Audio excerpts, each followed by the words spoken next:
Okay, so let's begin talking about treatment. And so the tricky thing about trying to talk about treatment is there's so many nuances, so many tricks and subtle aspects to it that I've learned and people like me have learned together. I can't teach you all of that today, but I can give you a very solid model that has some great research behind it, which is the one that's showing the best results.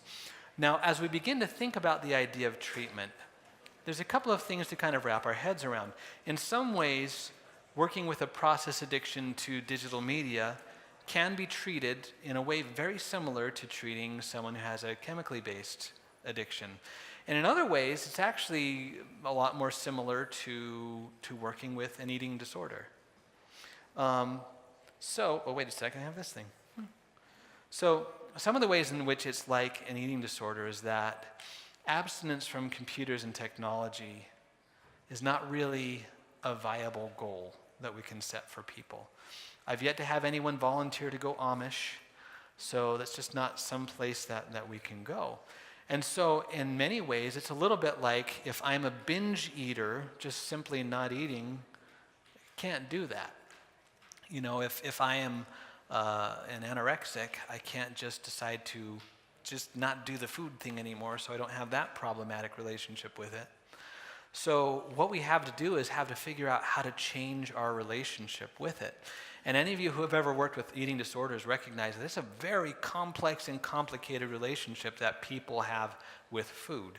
And it's a very complex and complicated relationship that people have with tech. So that is a part of what we're looking at, and there are a lot of aspects of changing that. Some of the ways in which it's very similar to a chemical addiction is it is also similarly unrealistic to expect someone to go back and engage in the same particular apps and games and things that are just chock full of addictive mechanics and expect them not to get addicted over and over again. Right? There's this aspect of, wow, so I've learned that there are specific things that interact with me in a specific way that produces addiction. Am I covering the screen? I'm not a very good window. So that just doesn't make any sense. And you have to recognize there are changes in behavior and patterns that need to occur for recovery to be able to occur. And also, one other thing is, it's very easy when we think about addiction to think about addiction being the addictive thing. Okay, so it's the cocaine, it's the alcohol, it's the Fortnite. But that's only ever part of the equation. Recovery is always about people. And we have to approach it with that understanding. So my fast and dirty rule when we're trying to think, okay, well, if someone has had a gaming addiction, returning to do things that we know have a lot of addictive mechanics is just not going to work. So if I was addicted to World of Warcraft, going through recovery and then trying to play World of Warcraft again, I should expect that effort to fail. And there's a lot of data to back that up. So what you'll find is that there are some people who can re-engage into some forms of more casual gaming. I will say that I have worked with and know of other people who ultimately, they actually aren't able to game again successfully. However, that is the minority of people. I have known some people who really just can't own a smartphone. There's just not a way to make it work for them. But that is the minority. But those people do exist. However, our problem comes when we assume that everyone falls into that category of dump your smartphone and never play a game again. And that's what they're afraid of. When people come to us and people have been talking about a gaming issue, they're like, you're going to tell me I got to live like a caveman now. I'm just not into that, so I'm not even going to be open to this at all. So one of the things, if you go into this kind of treatment being openly hostile towards technology, you're done. You're not going to get anywhere. You have to keep that in mind. So one of the things that people like to ask me is, well, Ryan, how many hours can I play? How much gaming can I do and have it not be a problem? And I'm saying that's the wrong question, because that question itself comes from the addictive mindset. And it's always going to have you play into that, I can go this far, but no farther, but it's always kind of trying to sidle up to the line of as far as I can go without toppling over the precipice of addiction. And anyone who's in recovery will tell you that doesn't work. So the real question is, how much time and energy and investment do the important things in my life need? Relationships, my physical health, my moral well-being, the opportunities I'm creating for myself in the future, the difference I'm making in the world. How much time and energy and investment do I need to put into those things? How do I know when I'm doing that adequately? Do I have other means of recreation, other means of connection? Am I doing that? And when I do that, the question of how much room in my life for gaming there is answers itself. So we have to flip the script. We have to ask the right questions to begin with. Otherwise, it's always just kind of trying to hold back the floodwaters with your hands.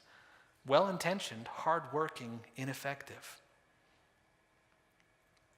So a couple of general guidelines. So what I'm about to share with you are the guidelines that have been created and researched by the combination of all the people out there who've been studying this. So this is from the work from Norway and the United States and South Korea. So this isn't just Ryan Anderson's opinion. This is the best outline that there is out there, right?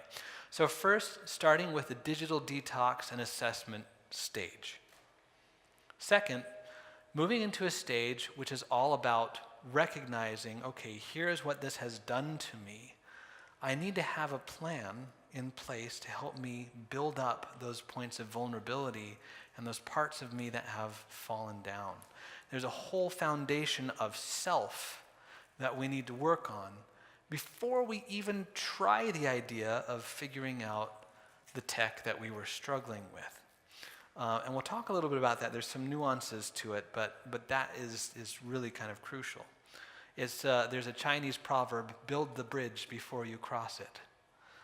You will find that you will very rarely regulate your relationship with technology better than you regulate yourself in your life in general. The third is, after we've kind of identified that and made the plan, then we go through that process of building personal strengths, shoring up vulnerabilities, repairing damage done due to digitally induced apathy and entropy. And I use those words purposefully, apathy and entropy. Those are two of the big obstacles that you face in the process of recovery. And then we utilize a strategic, gradual, and methodical reintroduction of technology when the time comes to do so, based on everything we've learned up until that point. And then last but not least, there is a process of maintenance and growth. You know, the funny thing, Americans are terrible with losing weight for a couple of reasons. One is because we're willing to do any crazy extreme thing to do it. And two, once we reach our target goal, we say, that's great, now I can stop doing all the things that helped me be healthy and go back to what I was doing before. And oddly enough, what happens? We put the weight back on. Totally unforeseeable. Totally foreseeable. Well, the same thing in recovery is you don't get to a point where you're like, yay, now I can go back to doing the things that were creating the personal vulnerabilities and apathy and entropy, because that's really what matters the most to me. And it's that love affair with the entropy that is at the core of addiction, if you think about it from a phenomenological point of view. But I'm getting too philosophical, so we're going to move on. So one of the questions is, well, all right, well, how do we begin assessment? Well, the good news is we now live in a time where there are some good brief screening options. The funny thing is, a lot of people come to us and they do have struggles with tech, but they're not coming to us telling us that they have struggles with tech. It can be school problems. It can be, wow, I have sleep problems or relationship problems, or it can be any number of things. And so one of the things we're recognizing is people are telling us the story, but they don't even recognize the story that they're telling, and they haven't made the connection. So there are a couple of ones that I like, and I'll show you the one I like the very first. The oldest and the first one to be scientifically validated is the Internet Addiction Diagnostic Questionnaire by Kimberly Young. You can find this one online easily.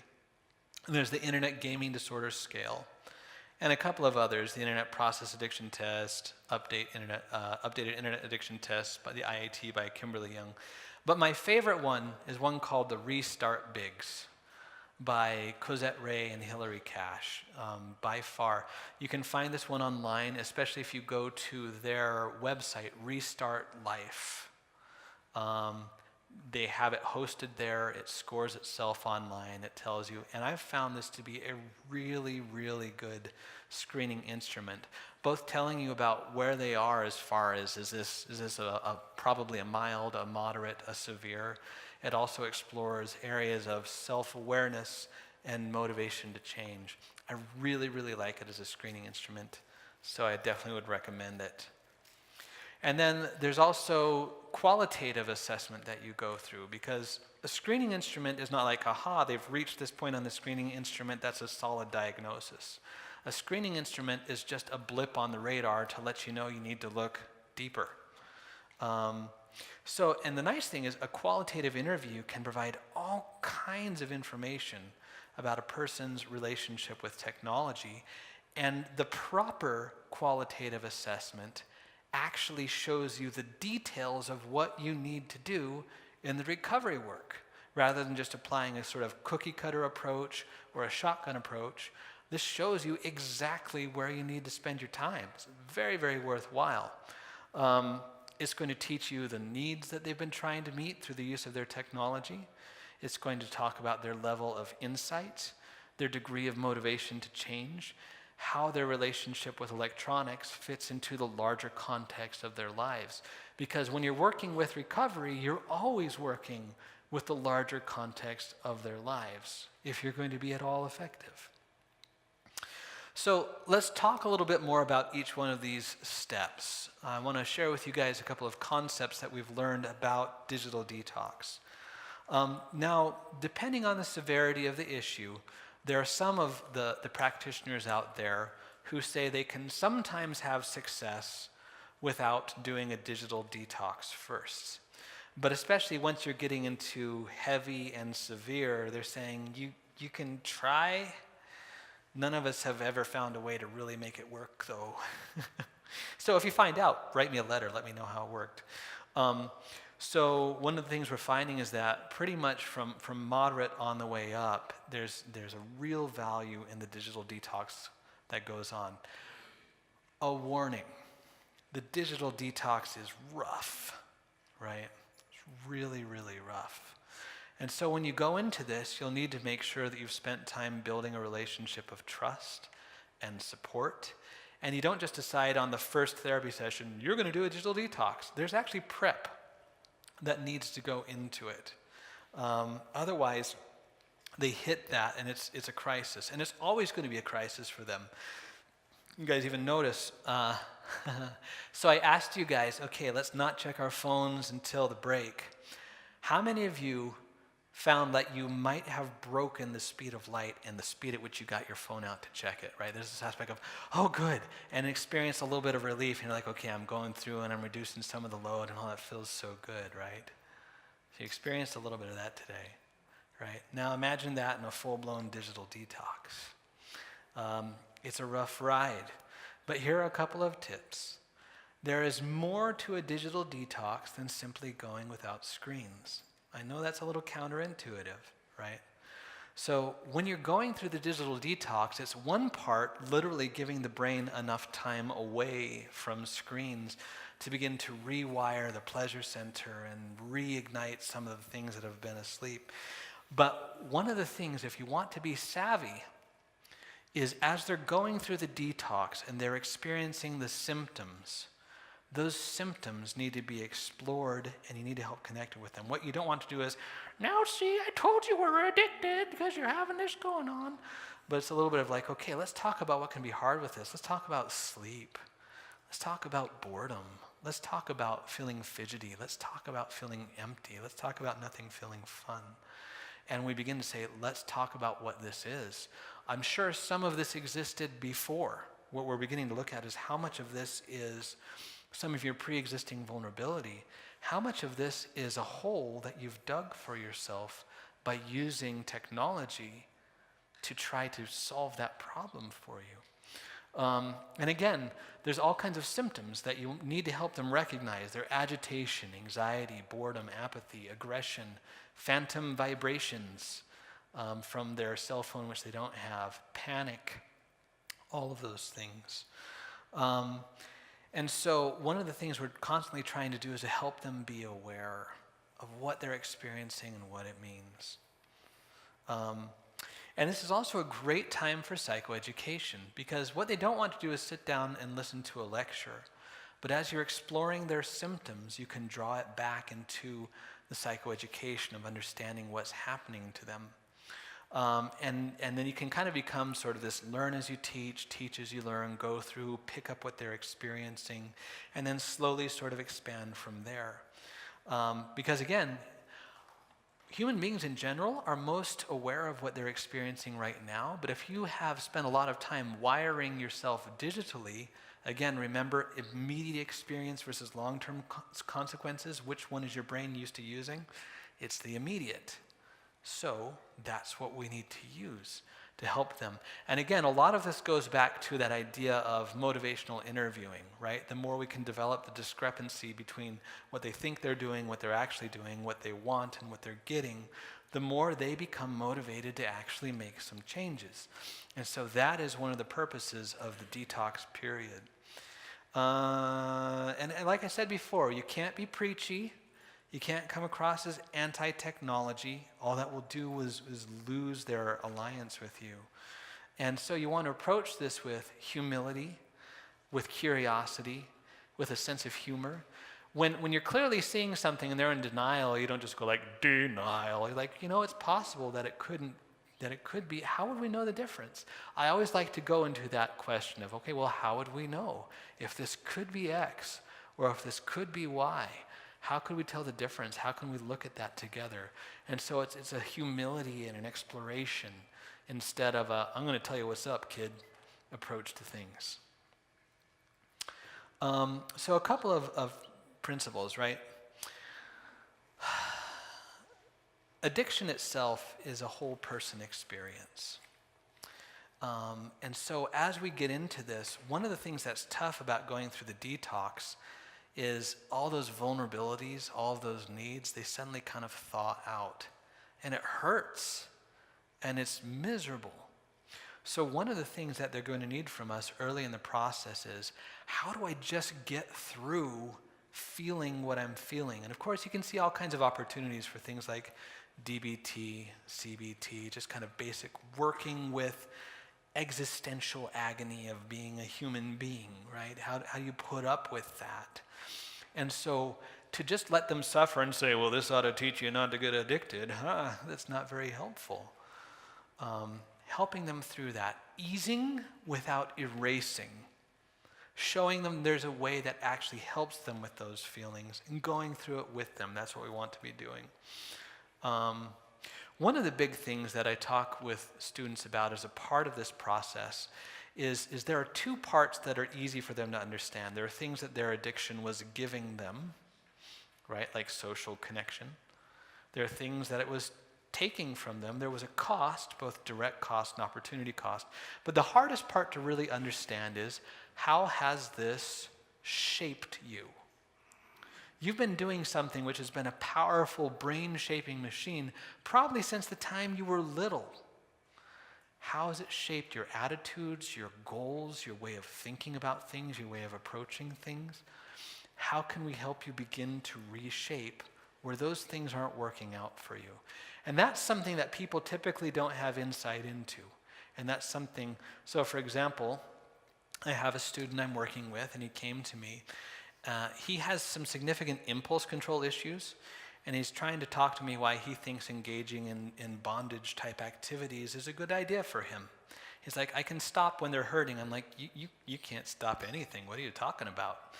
And what we've had to kind of get down to is, how has your use of internet pornography gotten to the point where nothing is satisfying anymore until you're inflicting pain on someone? How is this a part of how this dynamic has shaped you? Does it make sense to continue to feed this? Or is this one of those things we need to help you find another way? Because I don't see this working out for you, and I certainly don't see this working out for your partners. All right, so in that second step, right, we get through the digital detox. They start to feel good. Now, here's the tricky part, is usually when you get through the digital detox, you're also feeling, I'm cured, I got this all figured out, just give me my phone again. I'm good. And so that's that difficult part of continuing to maintain that therapeutic alliance of, all right, let's talk about what flight to health looks like and why that's not what we want to do just yet. So again, as I said before, a person's relationship with technology is not likely to be healthier than their relationship with their life in general is. And so when we're looking at change here, you guys are familiar with the principle that Stephen Covey talks about. Everything is created twice, right? You create it mentally, and then you create it physically. The good news is we've gone through a detox. We can now do a lot better thinking. We can now feel reinforced by things that couldn't feel reinforcing before. And so we're very thoughtful in saying, where do we go? Where do we need to build you up? And this clear vision is something that's very important to create at this stage, because they'll lose sight of it multiple times along the way. And they'll need our help to continue to bring them back to it over and over again. But if we've done a good job with our assessment, there's a couple things we'll know. We're going to know what their biopsychosocial strengths and vulnerabilities are, because we're going to have to build on those strengths, and we're going to have to help shore up those vulnerabilities. We're going to know the nature of the student's relationship with video games. You know, one of the things I like to do in my assessment is sometimes you just say, okay, so you play games. Well, the experience of playing games is incredibly different. You know, in one game, what you're doing is you're solving crazy puzzles with a portal-creating gun. And in another game, you're kidnapping a young girl, selling her into prostitution, and when she stops making enough money for you, you run her over with a car. Those are two very different experiences.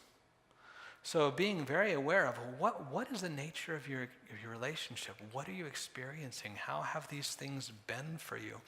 What was very interesting to me, I was asked to speak a while ago at the screening of a movie called Screenagers. If you haven't seen it, see it. Good to see. What was interesting is as I was kind of sitting in the back, I had a group of young men who were sitting next to me, and they showed a clip from a video game of someone knifing a prostitute in the game. How do you think the young men to my right responded? They laughed. A loud, uproarious laughter. So if I'm working with them and I'm saying, okay, what is the nature of your relationship with games? How has it changed you? What's that? How is that working for you? And what was interesting is I actually had sitting in front of me a young woman I know actually had been kidnapped, raped, and knifed. And to see how she responded to them responding that way to that stimulus, that was a whole other conversation too. And also the needs, roles, and purposes video games have been filling in the student's life. This whole idea of saying, you can't just take it away. You have to help them find ways to meet those needs. Otherwise, they're white-knuckling it. And no one white-knuckles it for very long. And when people stop white-knuckling it, they usually actually dive in even harder than they were before. And so one of the things that you're going to need to do is to constantly be helping them connect the dots, not in a condescending way. But when we come to the point where we're enacting this and they're actually experiencing a need being met and you notice it, you might think, oh, they notice it. No, they don't. Most of the time they don't. And they need your help drawing that connection, going like, oh, yeah, that really is actually working better for me. I didn't realize that. So this could look like a lot of things, and forgive me for putting so many things on a slide. That's like rule number 1 of slides, but I broke it, right? These are all kinds of things that you could realize, okay, this is a part of their plan. And this is just a sample. right?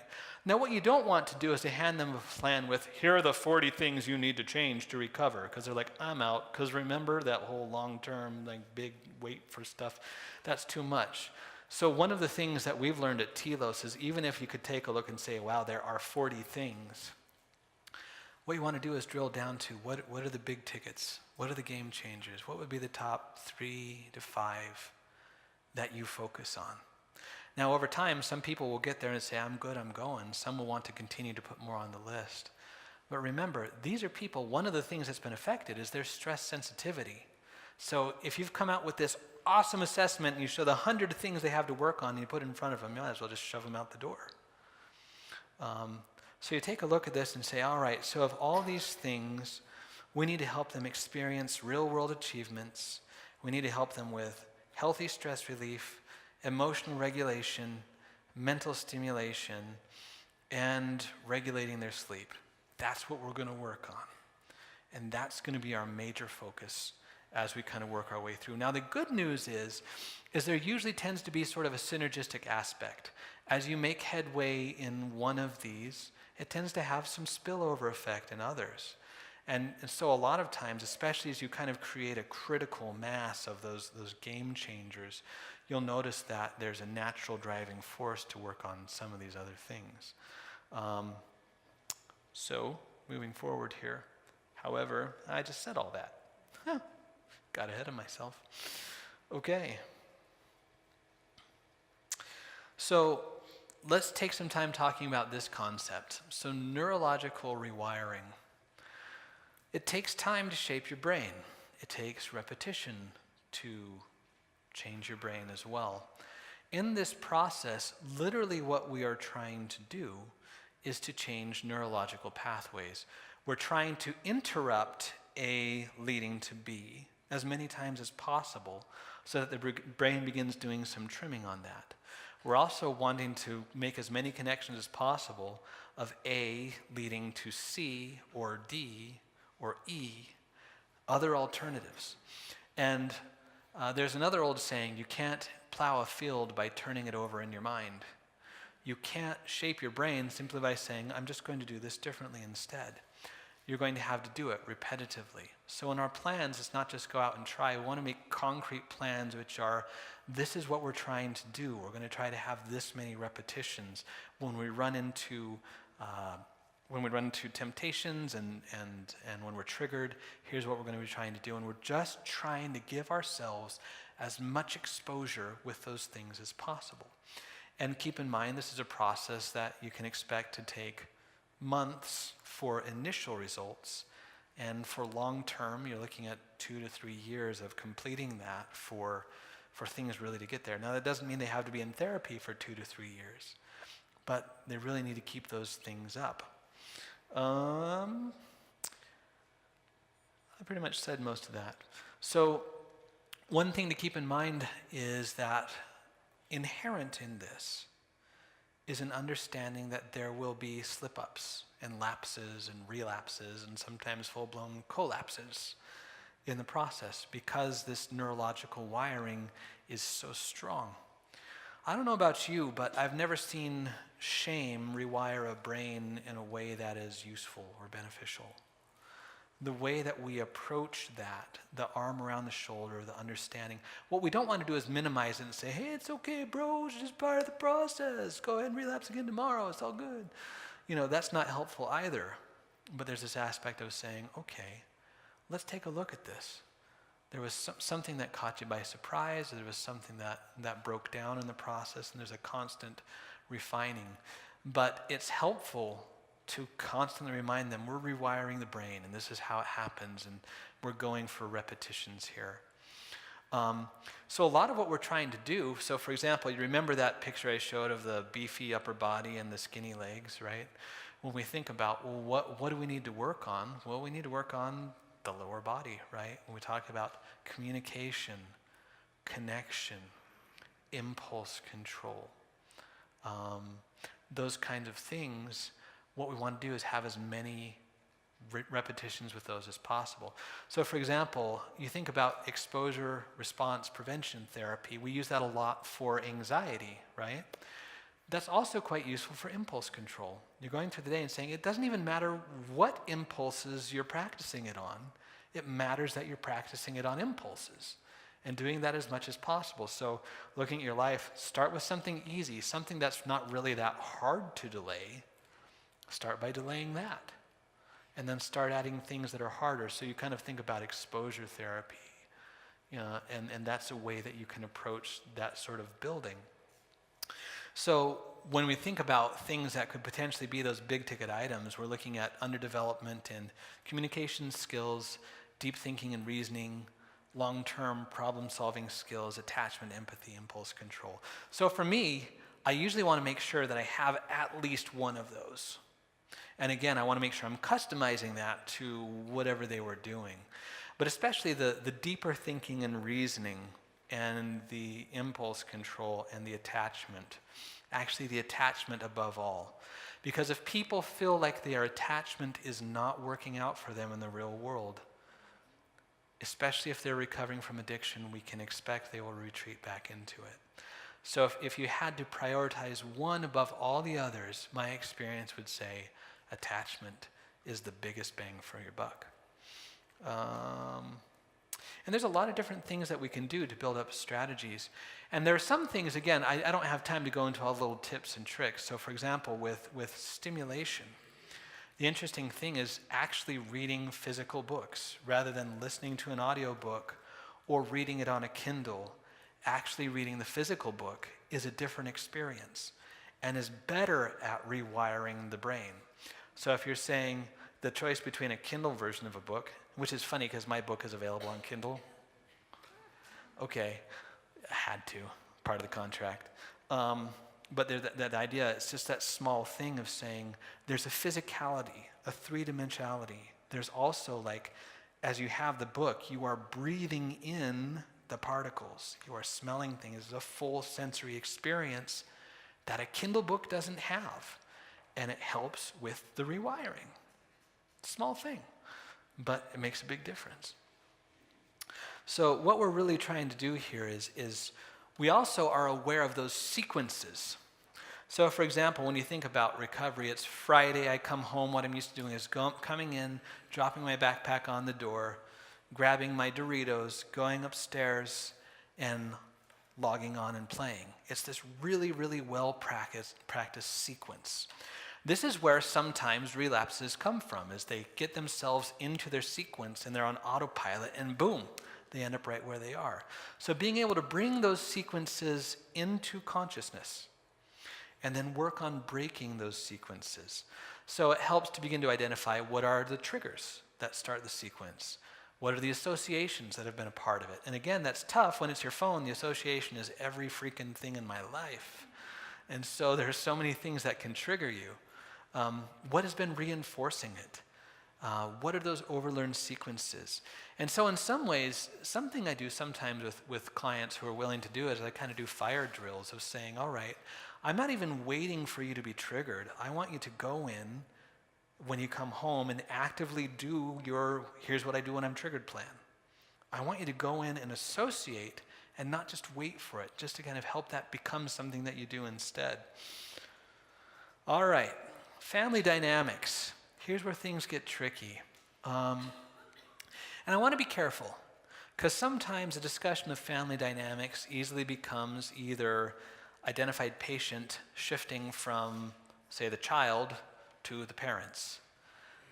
We don't want to do that. We don't want to do parent blaming. But family therapy, actual family therapy is helpful, not just parent coaching. Because And again, this is also, hey, this happens to married couples too. And sometimes it's the parents. Actually, what's interesting is there's a whole branch of research now which is all about children complaining about their parents being unavailable because they're on their devices. It goes both ways, right? But you want to actually dig in and say, all right, there are important dynamics to work on here. So yes, there are family dynamics that are conducive to the formation of electronics addictions. So for example, this is an extreme version, but I knew a married couple and both of them had OCD. and weren't doing a whole lot to manage it. And it was OCD about messes and germs and things. And they had children. Children aren't clean when they play. And so what they did is they bought each child their own computer and just had games. So there are no toys in the house. There's nothing physical. There's no mess to be made. And they thought this was awesome because they never had to clean up after their kids.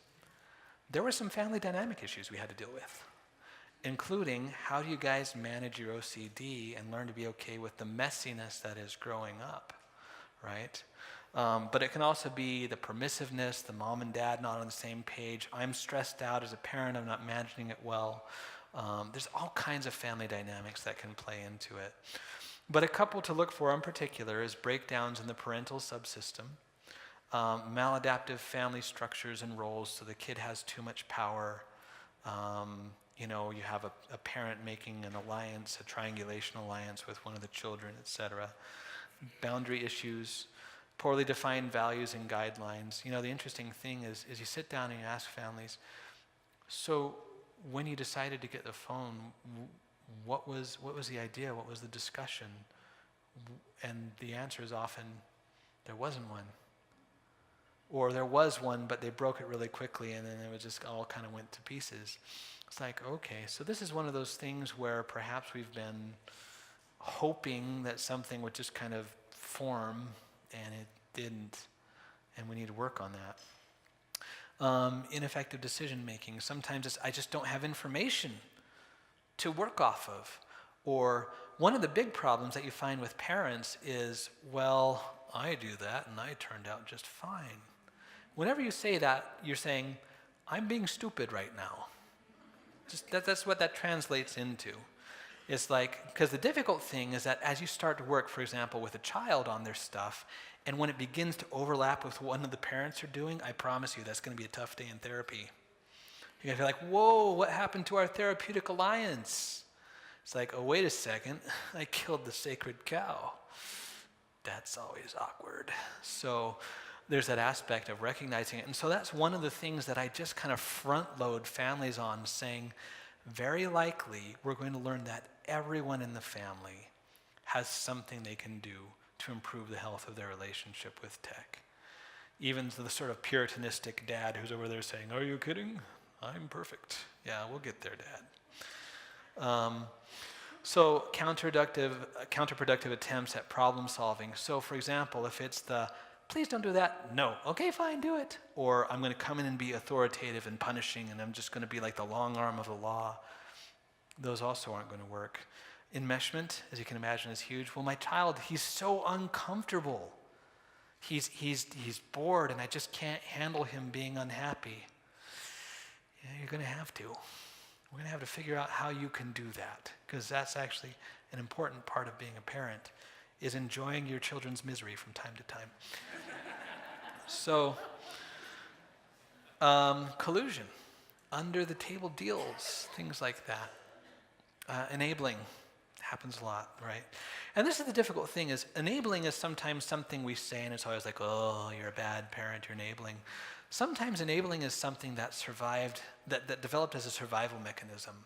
There's a death in the family, there's a divorce, there's any number of difficult things. There's a really challenging learning difficulty with child A, and child B kind of has to have something, they kind of fly under the radar. And so even when we identify enabling, we need to make sure that it's not enabling with a large dose of Catholic guilt attached to it. So as we make the plan, it helps to be specific, right? Well, I'm just going to do better at this is not a plan. And one thing to keep in mind is just because you've helped them gain insight, don't assume that that insight is going to translate into helpful action. In fact, it usually doesn't. So the plan should start with the basic priorities and slowly grow as stability in those basics is demonstrated. Don't try to tackle everything at once. We won't be successful.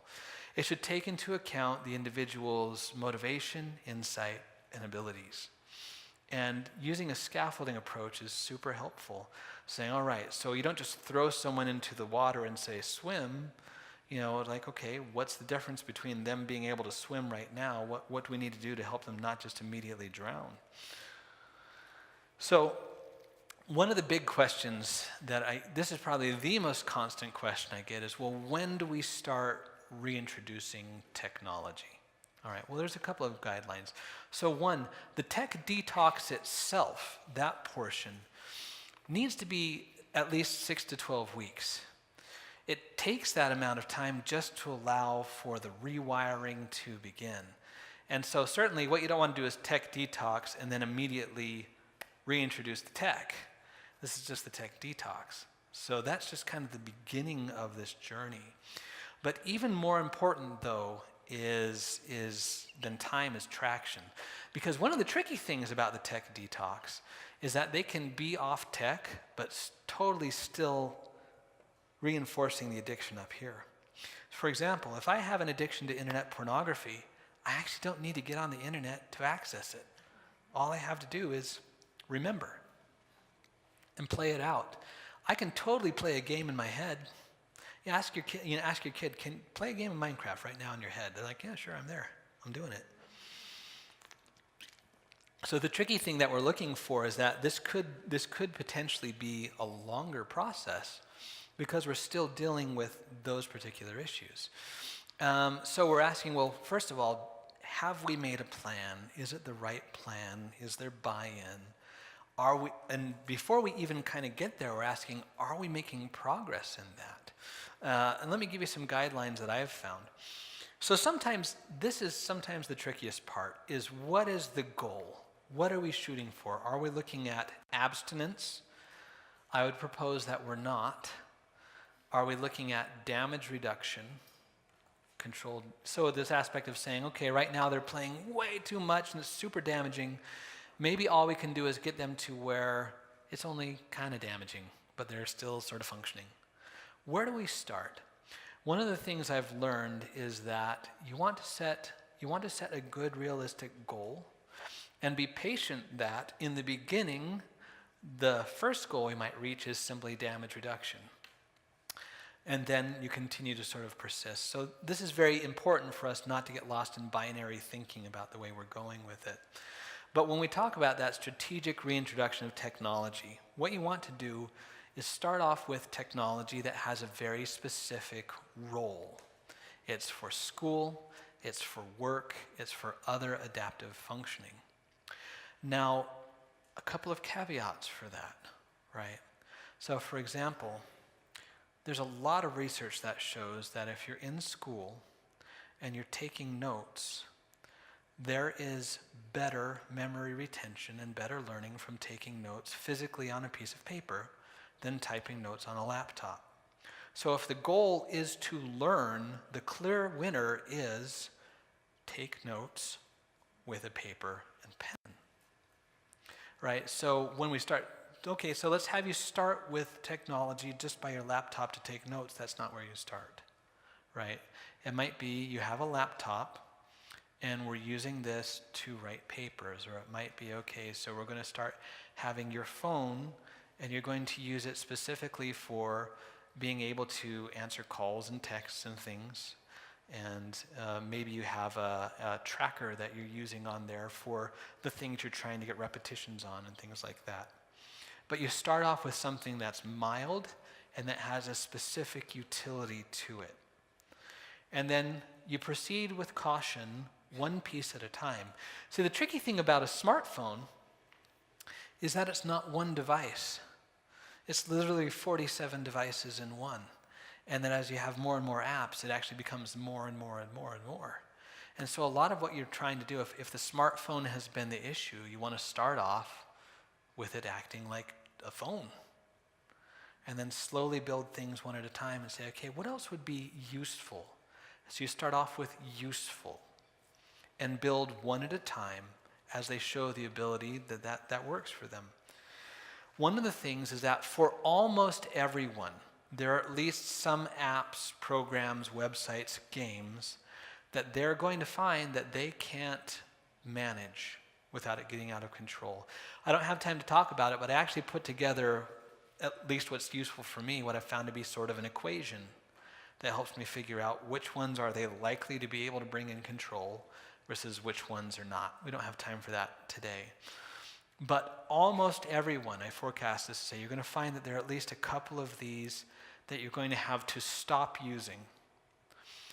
With almost everyone, there's a couple where you're going to find you're going to need to use this differently. So one example of this would be my younger sister. She kind of found herself on Facebook all the time, and kind of hated it, realized it was kind of taking things away from her. She didn't want to get off Facebook entirely, and one of the things that she and I discovered as she was working on this was that it helped her to delete the Facebook app from her phone. And that way, if she wanted to use Facebook on her phone, she had to take the time to go to the website and log in. And that extra time gave her time to think, is this the right time? Is this the right place? Whereas just whipping out the phone and pushing the button was too easy and got in the way of her having that critical thought. Now the problem is now a lot of phones come pre-programmed with Facebook and you can't delete it, which is a problem. But even something such as, all right, what I'm going to do is if I can't take something off my phone, I'm going to put that inside a folder, which is inside another folder, which is inside another folder. So I have to take multiple steps to get there. It's all about slowing down the process. And so again, and if you've done a good job with your assessment, you can usually kind of begin to identify, these are probably the ones that we might have to discontinue. These are probably the ones, but you don't start off in the beginning saying, by the way, you're going to have to give this up. That never works really well. Usually by the time you're here, though, they've learned enough, they've grown enough, they're bought in enough where they can say, yeah, this might be one of those things. So there are some divergent views out there about this. The research is not 100% all on the same page about it. But the general consensus is that they will learn that there are some things they can manage and some things they can't. So as you begin to do what I call tech experiments, there's a couple things. For me, if I'm working with a client, we're saying, okay, so when do we know it's time to try one of these, right? What are the criteria we're looking for? So one, if they're in school, I'm saying, well, I want to see that you're holding C's and above in school. Because for you, that's a part of functioning, and it's also a part of creating more opportunities for yourself. The second is that you've got to be able to agree that you're going to let us be able to have some way to monitor this besides just your self-report. Because the first thing that goes when you struggle is your willingness to be honest about it. And so if we set up a system where there's no way for me to know if you're struggling except for you telling me, when you're struggling, you're not going to tell me. So we've got to get to a point where there's some kind of an agreement of a way that we can measure this objectively. And that the person, their family, whatever kind of team they're working with, agree that they're ready based on their general growth in other areas. So it's, are we growing? Are we progressing in those other areas that we've identified? And again, one of the things that we're looking for is their growth sustainable? And I tend to define sustainable as that it's something that's consistent over time, in between contexts, and in the face of adversity. That's when you know that something is showing some grit and that it can survive. That we're showing them actively, measurably growing in those other skills. And that they've actually completed their plan. So if they come and they're saying, okay, I feel like I'm ready to go for tech again, but the plan's not in place, I always go back to, we need to build this bridge before we cross it, right? Let's go back, let's work on that some more. And again, they're showing growth in those other big ticket items we identified. So when we try to identify what's the right experiment, well, first you start with baby steps. You're going from, I haven't had a phone, to give me my phone with everything still on it. It's like, oh, there's one small step for man, one giant leap for mankind right there, Ace. Let's talk about this. You know, what would be a small, reasonable step? Also give it time. If each week we're adding something new, we're going too fast. Anyone can white knuckle something for a week. You need to give it some time to fit into the rhythm of their life and see how this thing actually settles. There needs to be some consistency. If they're constantly up and down and relapsing and all over the place and they're saying, and I'm ready for something new, I'm like, well, probably not, because it's kind of like saying, I'm juggling and I'm dropping balls and I'd like you to hand me a couple more. It's like, let's juggle until we're not dropping the balls. And again, a good juggler sometimes drops a ball, but fairly consistently the balls are staying in the air. Sometimes you have to step back to move forward. So when you run into, you've tried out an experiment and it's not working. Every now and then you need to not dial back just one, but maybe 2 or 3 steps to say, all right, can we understand where this broke down? And again, I always forecast this for them to say, just be aware, this can be what this process looks like. You want to keep an eye on the whole picture. Every now and then I'll have someone saying, I'm doing great. I have kept my boundaries. I have only used my tech just the way I should. Great. How's school going? School? Let's not talk about that. How are things going, with you trying to get along with your siblings? What does that have to do with tech? Well, just what does your life have to do with tech? That's really the question, right? And so when you're seeing they're so laser focused on making sure that their tech looks like it's under control and everything else is kind of falling apart, that's when you're saying, I think we're dealing with some self-deception here, and let's kind of work on what recovery is really about, which is you. Add only one experiment at a time. Adding multiple factors means that when things are going right, you don't know why, and when things are going wrong, you don't know why. So go one step at a time. So there's a couple of things that we want to try to observe and report. One is, are they showing those signs of obsession? Do the parents notice that now it's all they're talking about again, or are we seeing that? Are there signs of unhealthy social interactions around the tech? Is there arguments? Are we back to hostility? Are we beginning to see a growing apathy and lack of interest in other things again? Are we seeing them violating their boundaries? Or are we seeing stagnation or regression in those other areas? So even if what we're seeing isn't about the tech, these are the early warning signs. These are the signs that something is not going right and needs our attention. And that the tech is always that thing that we first will dial back a bit to say, okay, we don't know, but we have enough experience to say that this could be an issue. So we're going to dial it back a bit, do some kind of post-mortem on whatever's going on here, inject new life into this thing, and then we can kind of go back to that experiment. So here are the evidences that you can look for to see that someone's doing well. So they're honoring their boundaries. They're actually standing by them. And especially the more this is self-regulated than imposed by others, that's a better sign. There's a lack of obsession, both during and outside of tech time. They can actually talk about stuff besides tech. It's not about, hey, have you seen the latest Vine? There's a reasonable level of engagement in other activities and interests, that they actually have other things they do for when they're bored or when they want to connect socially, that there's something else there. And it's not just, oh yeah, I do this, but I haven't done it in 2 weeks. It's like, there's things that I'm actually doing. Being steady and doing well in school or work. And for me, I just kind of go with all C's or higher, just because that's where I set it. But what I don't want to do is set it so high that it's a stress, or so low. It's like, hey, D's get degrees, man. Go for it. But what I'm looking for more than anything is not to have that seesaw going on of I'm procrastinating, letting things go, and then I'm rushing to catch up. So even if it's all C's, but it's C's because of the seesaw, which is fun to say, then I'm saying this doesn't feel right yet. Let's figure this out. Having a social identity beyond their technology, not talking excessively about the tech, engaging mentally around other topics, and your continued growth and progress. So when I'm seeing these things, I'm feeling confident. I'm feeling like, okay, another experiment makes sense because there's a foundation to build on. And they're doing a good job of the whole person growth, the whole person recovery.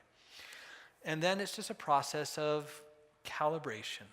The cycle repeats itself and seeking a healthy balancing point. One of the things that's so blasted difficult about this is that technology develops fast. And even in the time that you're going through recovery, there will be 6 or 7 or 8 whole new things out there. One of the big things we're dealing with is VR is now everywhere. It's now available. You can get it for home. And one of the things that we're seeing in the early research on it and whatnot, VR is a game changer in the way that it impacts human brains.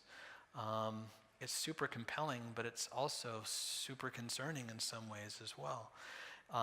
And so this is the difficult part, is that we as a society are jumping in and we're non-critical thinkers in our consumption of tech. And one of the difficult things you're going to find is that as you try to live a healthier life around technology, you often get socially punished for it. How many times have you had someone try to call you, try to text you or email you, and next thing you know you have the "why you no text me back," and it's like, well, because I was at my kid's soccer game and I was actually watching it? And it's like this social faux pas to not be totally available for everyone all the time. So one of the things I've learned that you have to do to reduce this, so you're not constantly getting pounded, is you have to tell people what you're doing, not like self-righteous, well, I'm having a balanced life, how about you? It's more a matter of saying, for me, you've got to tell people. I'll respond every so often. It's just, for me, it was getting out of control, and here's how I'm controlling it. Otherwise, it actually tends to cause problems while you're trying to solve problems. And that's something I've learned is important. So let's talk a little bit about the big picture, right?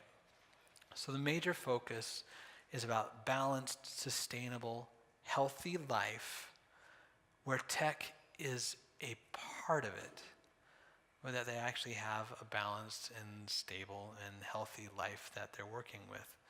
So as I was saying, sustainable technology use makes sense and actually even defines itself when that first one is our focus rather than the second.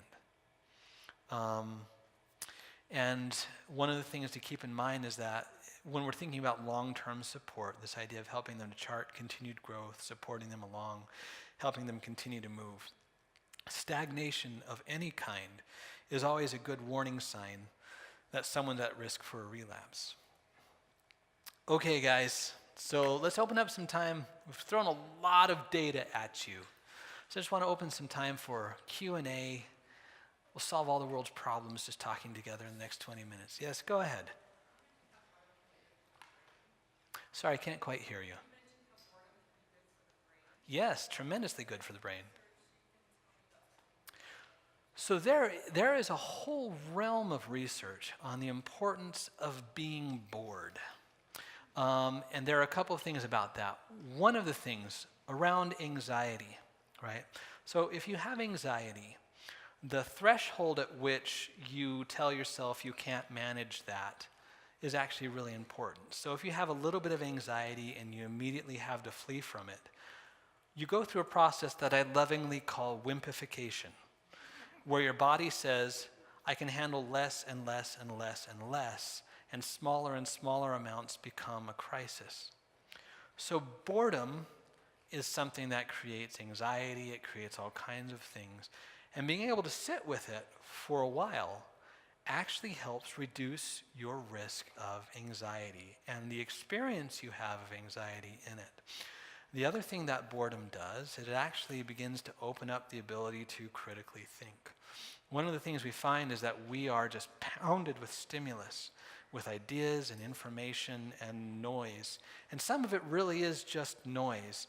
I mean, I like a good funny video as much as anyone else does, but every now and then I take a look at what I've watched and I've said, what is this? Like, this is just noise. This is nothing. And so one of the things you find is that your brain gets so used to thinking being something that other people do for you through their noise that it stops trying to generate creative thought on its own. And so creating boredom, creating space where you sit with it, and you find that your mind either sits there and goes, oh, I hate life, or then it finally decides, well, I'm going to start doing something. I'll start thinking about something. I'll start going somewhere. And so this is actually one of the big concerns that even people who develop technology, in fact, Google just put out a very interesting paper, which was almost kind of like a self-apology. They say, we're afraid that Google has killed thinking. We are not a truth engine, they said. And what disturbs us is that people want an answer to something, they Google it, and then they assume they've found truth. Google doesn't give you truth. That's what Google has said. We need people to be critical thinkers of our product. But people aren't, because they go for quick and easy answers and then they stop.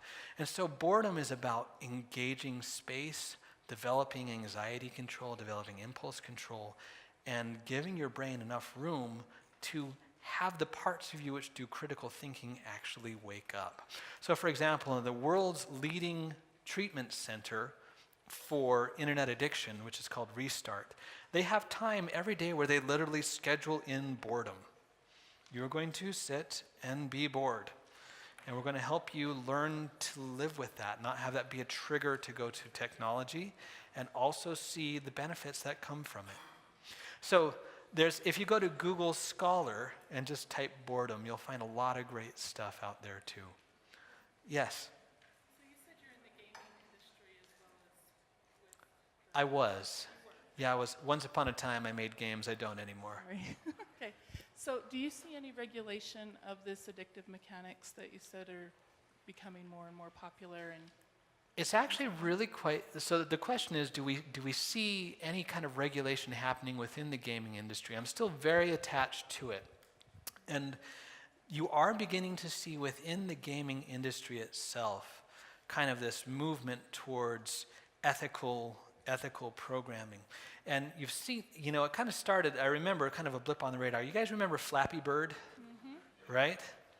And that thing has ruined lives. Mm-hmm. So the guy who made the original, after having it run for a month and making millions of dollars, he panicked. He's like, people are playing my game too much. So you actually can't get the original anymore. He got rid of it because he's like, I don't feel good about having created something that's doing this to people.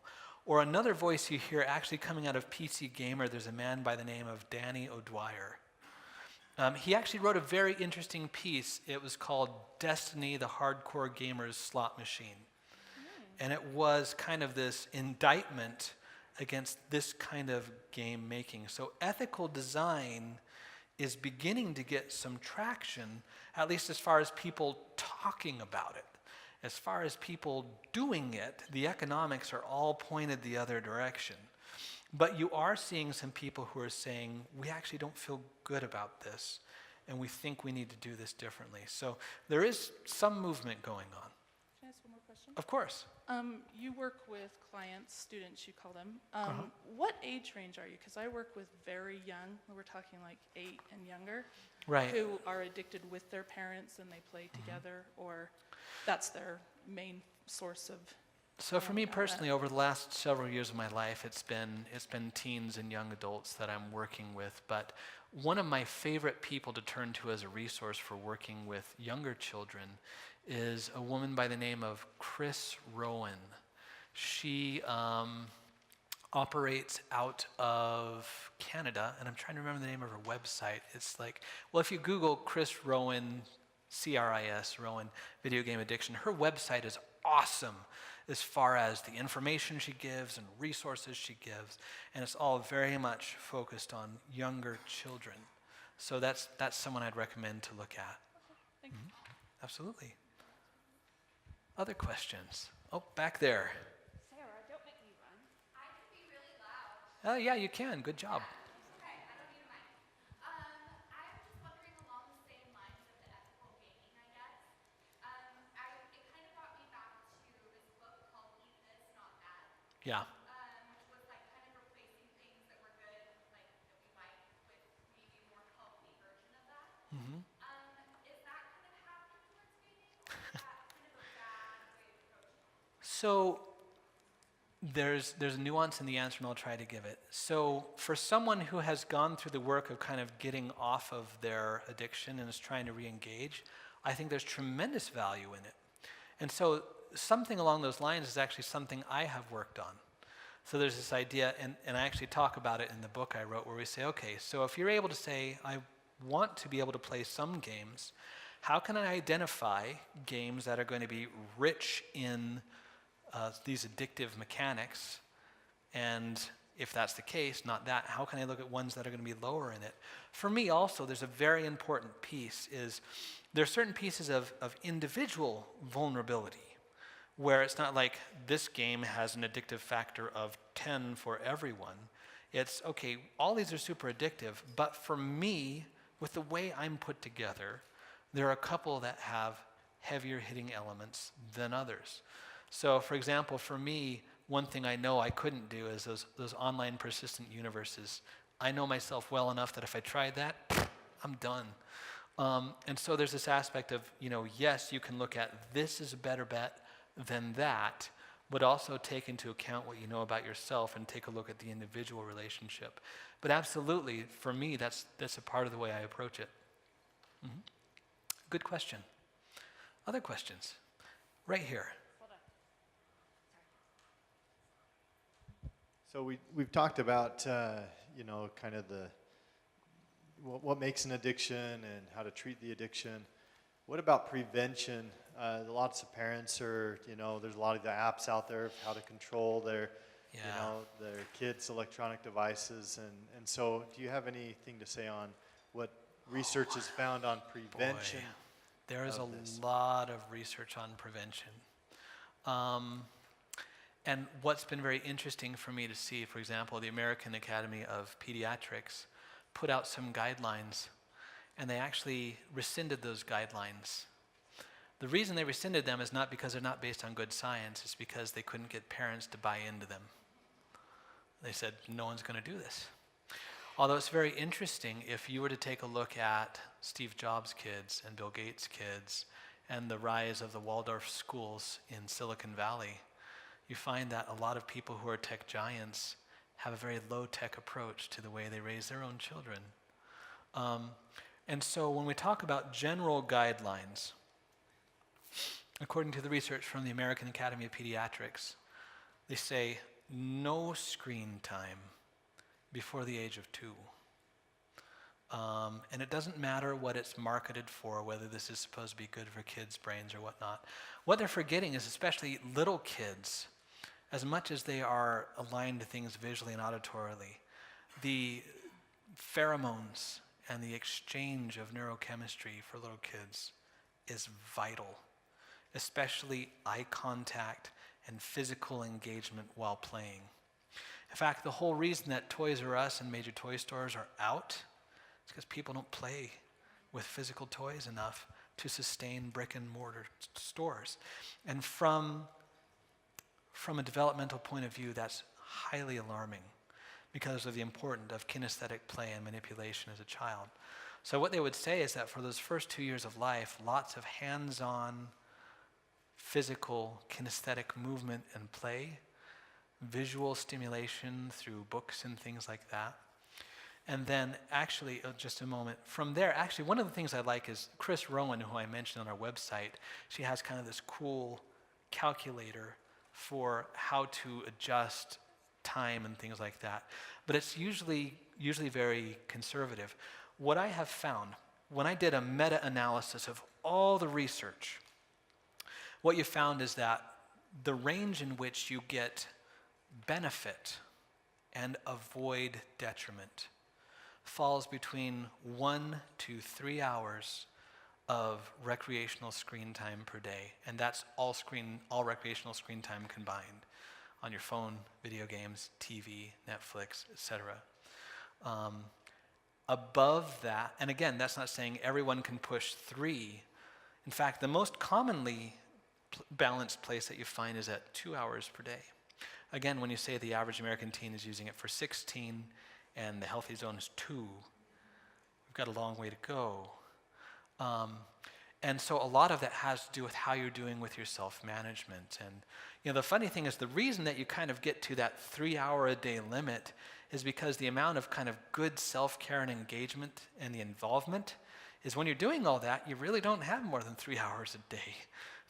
You might not have 3 hours a day to do that with. And so for me, with children, it's kind of that aspect of start out recognizing that that's where it's going to be, and it's going to be a function of them being involved in other good things, especially kinesthetic and face-to-face relationship type stuff. So, but again, check out Chris Rowland's website. We had a hand up here. Oh, I was just going to make a comment that isn't there research that like little babies will follow their parents' eyes, and so it's like it's not just the kids being on your. Oh, sorry. Yeah. I just there was some research that talked about little babies following their parents' eyes, and so it's not just before two the children being on their own device, it's you being on your own device around your younger children. Absolutely, and that's a huge concern, especially one of the things we're learning is that the eye-to-eye contact is vital. A lot of what happens when you're having eye-to-eye contact is what's going on inside of you and also between you with pheromones and neurochemicals is you're releasing a lot that have to do with connection and attachment. And the lack of that's why staring into someone's eyes that you're not close to starts to feel awkward, because you're like, we're having all these we're connected pheromones, but we're really not connected, and it's starting to feel like there's a discrepancy here, right? That's why that's important for people that you are close to. And there's a huge part of emotional and neurological development for young children is their parents having their eyes off screens to be connected that way. Mm-hmm. Back here. So I work mostly with adults, and I was wondering if you would recommend apps for the phones to help adults see how much they're using their phone. Help begin I know to- there's different apps, and I've recommended some in the Right. past, but just wondering if you had any. Sure. So I'm going to say something that people will hate me for, is Android is way better at this than Apple is. Because Apple Corporation believes that your phone's permissions belong to them. Android believes that your phone's permissions belong to you. And so that changes what you can do with it. So the gentlest nudge is one called Moment. And Moment, what it simply does is it tells you, here's how long you've been doing everything. Here's how long you were on the phone total. Here's how long you were doing X, Y, or Z. It's not super intrusive. One that I like the best, but it's pretty much crippled on iPhone because of permission issues, but is awesome on Android, is called Quality Time. And what it does is it lets you know everything, absolutely everything about how you use your time, what you did, where you went, what you were looking at. So I really, really like those as just a place to begin. These don't control and don't restrict. And so that's one thing I've learned with adults is you start off with, can we just gather some objective data? And you start with, what do you estimate and what will we see? And a lot of times seeing that discrepancy is like, whoa, there's a whole lot more than I thought. So that's where I would start. One thing I would say, though, when we talk about adults is when we get into long-term recovery, some adults do find that they do need to use control software to help them. One thing I've learned is that if you do that, you've got to have a buddy, because if you're just the one with your password and it doesn't work out. And again, it's not about being restricted, it's about recognizing, why would I do something that I know I don't have the self-control to do? If I haven't developed that much self-control, is there shame in using something designed to enhance my self-control and to kick in when my self-control fails? Some adults can get there, some can't. But, and there's a wide variety of things that can help with that. But for just building awareness, that's a good place to start. Here, and then we'll come over here. Yes, ma'am.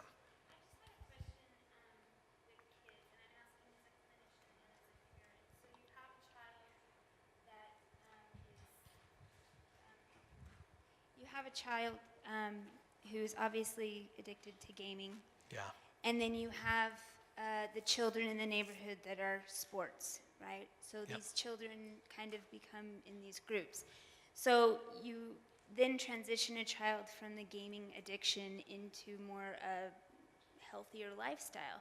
How do you help these children to kind of integrate into, they're not accepted with the sport kids. They're gaming kids. Do you know Yeah. what I'm saying? I totally know what So you're all saying. these other gaming kids are like, well, come and play with us. And, the parents teaching them, no, we're not, we're doing this now. Yeah. How do you help parents and the kids to deal with that? So it's a very difficult question, isn't it? So one thing is trying to make them something they're not is the surest way to have them go back to what they were doing. There are a fair number of kids who will take interest in physical activity, but there's a lot who won't. One of the things I've found the most success with is there are a lot of people out there actually who are concerned and are trying to do things differently. I've often found that if you ask around your neighborhood, you can find 3 or 4 more moms and dads who would be happy to say, yeah, at our house, we'd like to do the same thing. And so there's a lot of ways that they can connect. You kind of re-engage their, if they're geeky and nerdy, embrace that. Begin, everywhere from, all right, let's start making foam weapons, and let's start, there's lots of things they can do that are fun. But what you need to kind of do is to work on creating your own spot where you know that there are other people who are going to be trying to hold the same boundaries and engage the same kids you are. And in the beginning, it takes a lot of work. As a parent, you have to say, I'm going to have to be jumping this battery a lot and helping this be fun and engaging for them. But I've often found that reaching out, if they reach around and ask a couple of their friends or even some of their gaming friends, their parents would also share the same concerns and oftentimes are happy to jump on board. So that's ideal, and I find you can usually do that. When you can't, a lot of it's very much about me getting to know the very individual child and seeing where can we help you kind of find your spot, where's your thing. Because what you'll find is that in the world of geeky and nerdy interests, video games are only one small part. And so they can still connect with people that feel like their tribe, but they're connecting around other things. And so that's another thing I find to be helpful. All right. We had another question here? Sure. I was just following up with a previous question. More of the apps that you've found or might recommend looking into for children and being more, you said control software, I think. So I do like quality time for control as well. There's also Parent app. That one I like because it's really hard for kids to work around. That's the problem is your kids will always know more about their devices than you will. Yeah, you just accept that. But I really like Parent app as far as the degree of customizability that it gives. There's also Norton Home. That one gives kind of a broad range for all devices in the house. I like that one a lot. It works well. Mm-hmm. You're welcome. Over here. So I actually work in the ERs, and I get the kids after the suicide attempt. Yeah. And it's social media, it's games, Yeah. it's young men who have no social skills. And at that point, yes, in the past I've said, take away the phone.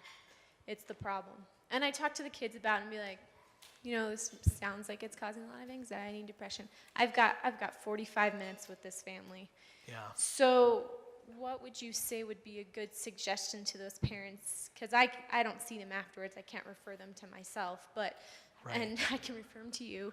But at the same time, I'm wondering, what do I say to those parents who are done? They've trashed the phone. Some parents have come in and they give me a plastic bag with a broken phone and they say, it's gone. Mm-hmm. Or I'm throwing away their games, I'm doing this, and they're taking drastic measures because their Right. kid has now attempted to kill themselves over this. Right. So what do I say about detoxing? For me, the first message I would want to send to parents is don't think that solved the problem. The phone, while it has become its own problem, is symptomatic of the others. And I would want to spend a lot of time, I'd want to talk them through, here's what recovery looks like. I'd probably talk them through those steps and say, you've begun something today. You haven't ended something today by executing the phone. The difficult part is there aren't a lot of people around who have a lot of training in this yet. That's the hard part. And that's one of the things that I'm working together with some other people to kind of create places where you can go and get trained and get certified. That's in the works. It's been delayed for a couple of reasons. Hopefully that'll be out next year. But there are a couple of things that I would do. So Restart does offer treatment at a distance, parent coaching and therapy and things like that. So that's one thing I would say, is that if they're struggling to find who can help me. So Restart, I think there's also, they have a couple of people that they could refer to that they can work with long distance. There are a couple of other people around the valley who sometimes consult with me and have done some training with me. Most notably, Tristan Morgan and Phil Scoville from the Central Utah Counseling Center, I think is what they call it. Center for Couples and Families, thank you. You would know. So they've gone through quite a bit of time training with me, and I think they do a pretty good job. But if someone is super concerned, if they want to go to the people who are the absolute experts, that's something that can be done. And that's something we're going to be trying to offer here is for people who want to become certified in that. We're hoping to offer that again next year. But again, that's where I would really focus, is make sure they have the right perspective on what the problem is and where to go. Because the worst thing is when they think that solved the issue. Yeah. Yes, sir. You offered to share your slides. Yes, absolutely. So anyone who wants my slides, just come, you can grab my card and send me an email, and I'll share my slides with you. Also, before I forget, I'm my gift of a discount to all of you at the Space Center. So here's what you need to do to get it. Pull out your pen, write something down. It's TELOS 20, TELOS 20. So if you go onto the Discovery Space Center, discoveryspacecenter.com, and book a mission at our Orem site, and use that discount code. That discount code is good until January 1st, 2000, next year. What year is it? It's 2018? 2019? I don't even know anymore. 2019.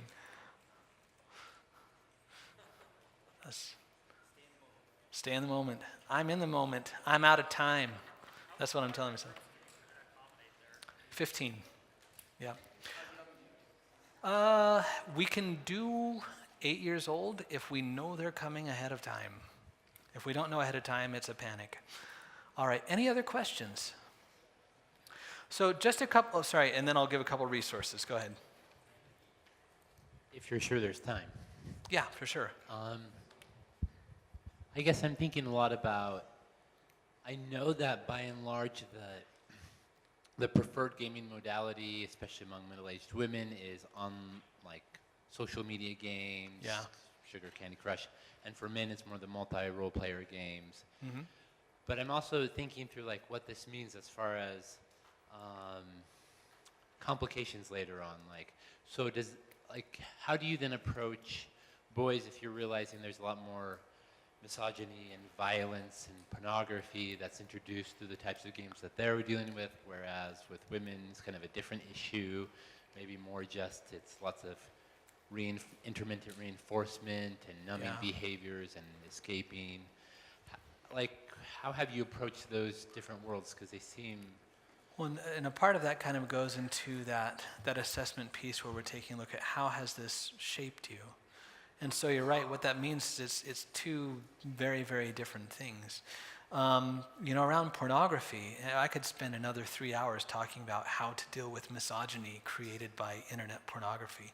Incidentally, of everything out there, the evidence is clear that the most addictive thing online is internet porn. No question about it, because of the degree of the variety around it, the ability to escalate quickly. There is nothing more addictive than internet porn. And the ways that changes someone, that's a long-term recovery for someone who's been watching porn since they're 5. Actually, so for me, that's a whole other 3 hours that we could talk, other than to say that you put that out there and say, this will affect your life. And that's one of the reasons we're going to be focusing on this, is where we're going. Although, it's also vital to make sure that we don't think about pornography as just being a male issue. We've now reached the point where there are as many women addicted to pornography as there are men. It's not what we're used to thinking, but that's the way things are. And those attitudes towards themselves and other women and towards men, because men are just as objectified in pornography in different ways. So that's one of the other things I always give as a caveat is don't assume because someone's a woman that hasn't been a factor. All right. So just a couple of other resources to turn to. I mentioned my book. 2 websites that I love is the Restart website, which is Restart Life, and then Chris Rowan's website, which I remember now is Zone In, Zonein, Zone In. These 2 I love because if you want to learn more, they do a really good job of connecting to all the literature out there and offering practical resources for clinicians, for families. And I'm hoping that today as well, as you have thought about this, not only as you think about the people you work with, but my challenge is always to look at ourselves as well. We have all been living under the same circumstances that have created this larger issue.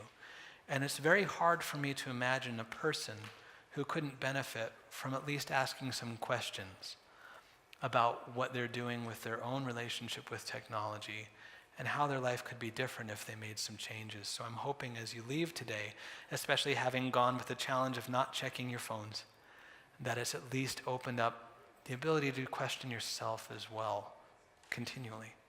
Thank you all. I appreciate you all being here today.